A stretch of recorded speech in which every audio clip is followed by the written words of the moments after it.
Bonjour, aujourd'hui on aborde un sujet de fond. À quoi servent les pulsions? Que sont les pulsions? Il faut savoir que c'est Freud le premier qui a parlé des pulsions. Vous savez, la pulsion orale, la pulsion anale et la pulsion sexuelle sont les trois pulsions qu'il a décrites. Les pulsions, ce sont des entités. Il faut savoir que ce n'est pas du tout quelque chose d'abstrait là aussi. C'est pas parce qu'elles viennent de la psychanalyse que c'est complètement abstrait. Non, les pulsions sont des entités psychophysiologiques totalement concrètes. Elles poussent l'individu, elles poussent le petit enfant bien sûr, à satisfaire les besoins fondamentaux qui sont les siennes. Elles sont essentielles pour la survie physique et psychique de l'individu. Alors la pulsion orale, on voit bien ce que c'est celle qui consiste à satisfaire les besoins liés à la nourriture, la pulsion anale à l'évacuation, la pulsion sexuelle à la reproduction. Mais il y en a deux autres dont on parle moins et qui sont essentielles également. Ces deux autres sont la pulsion épistémophilique et la pulsion homéostasique. Alors, n'ayez pas peur des termes, pulsion épistémophilique, ça s'écrit avec PH, je le précise.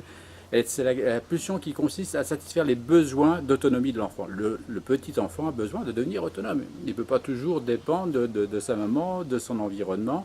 Il a besoin à un moment donné de pouvoir se gérer tout seul, tant dans ses gestes, dans ses mouvements, dans ses actions, dans ses relations avec les autres. Et c'est cette pulsion épistémophilique qui va le pousser à cela.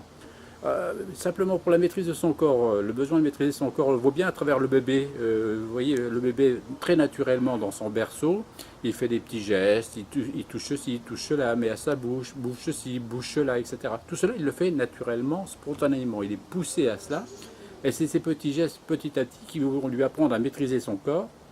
Et c'est ce qui va lui permettre ensuite de se mettre assis, de se coucher, de se mettre assis, de se mettre debout et petit à petit d'apprendre à marcher. Vous voyez, tout cela, ça se fait très très naturellement. La pulsion épistémophilique est tellement importante qu'on lui consacrera une chronique.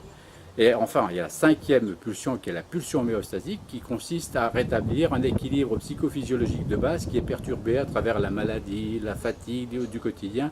Et la pulsion homéostasique va pousser l'enfant à rétablir ou à s'exprimer pour que l'extérieur rétablisse. Par exemple, s'il a trop chaud, il va pleurer, l'extérieur va être alerté et justement éventuellement rétablir l'équilibre de température. Ces pulsions sont fondamentales, elles consistent à couvrir tous les besoins de l'enfant, elles sont tellement importantes et que sans elle, évidemment, on ne survivrait pas.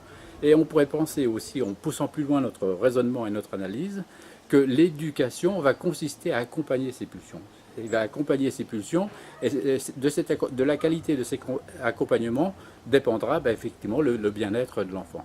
On se retrouve lors d'une prochaine chronique. Je vous souhaite une belle journée. À très bientôt. Au revoir.